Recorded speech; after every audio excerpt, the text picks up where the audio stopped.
तुम्हाला किस्सा सांगतो एक.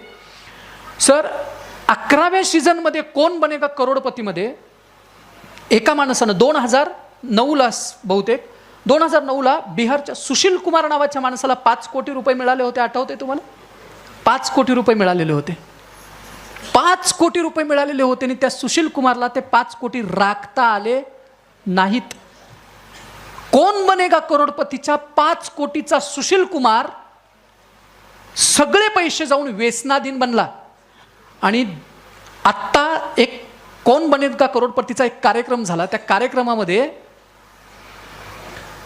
एका युनिव्हर्सिटीचे प्रो चान्सलर सर समोरच्या सीटवर बसले होते. अमिताभ बच्चनने त्यांना प्रश्न विचारला. त्या प्रश्नाचं उत्तर दिल्यानंतर त्यांना 3 लाख रुपये काय होणार होते? मिळणार होते. आणि कुठलीही त्यांनी हेल्पलाईन न वापरता जर बरोबर हेल्पलाईनच्या अगोदर जर प्रश्नाचं उत्तर दिलं तर काहीतरी 6 लाख दुप्पट ती किंमत होणार होती. 6,20,000 रुपये त्यांना मिळणार होते. त्या प्रश्नाचं उत्तर त्यांना माहिती होतं. त्या प्रो चान्सलरना त्या प्रश्नाचं उत्तर माहिती होतं.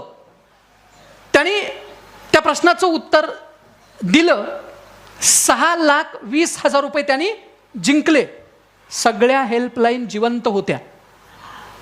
अमिताभ बच्चन दुसऱ्या प्रश्नाकडे जाणार त्यावेळेस ते म्हणाले, बास करा सर, मला खेळ सोडायचा आहे. ते म्हणाले, असं का? तुम्हाला खेळ का सोडायचा आहे? चोप्रा नावाचे ते प्राध्यापक आहेत.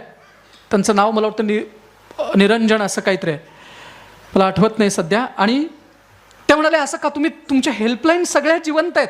6,20,000 रुपये तुम्ही जिंकले. खेळ अतिशय उत्तम पद्धतीने खेळताय आणि तुम्हाला खेळ सोडायचा आहे, असं का? ते म्हणाले, जो प्राप्त है व पर्याप्त है. जे मिळालंय ते आनंदाचं आहे आणि सुखाचं आहे. ते असं म्हणाले की मी एपीजे अब्दुल कलामांच्या बरोबर मी काम केलंय. मी त्या प्रोजेक्टमध्ये होतो आणि मी कलाम साहेबांचं आयुष्य सगळं बघितलंय. त्यामुळे जे प्राप्त आहे व पर्याप्त आहे. आणि त्यांनी पुढचं वाक्य असं म्हणाले, मी खेळ सोडतोय याचं कारण असं, पाठीमागं अनेक तरुण मुलं मुली बसलेत खेळण्यासाठी. कदाचित एखाद्या व्यक्तीला त्याच्यातल्या गरज असेल पैशाची त्याच्यातल्या आणि ते त्याला मिळावेत. त्यांनी खेळ सोडला, ते बाजूला गेले.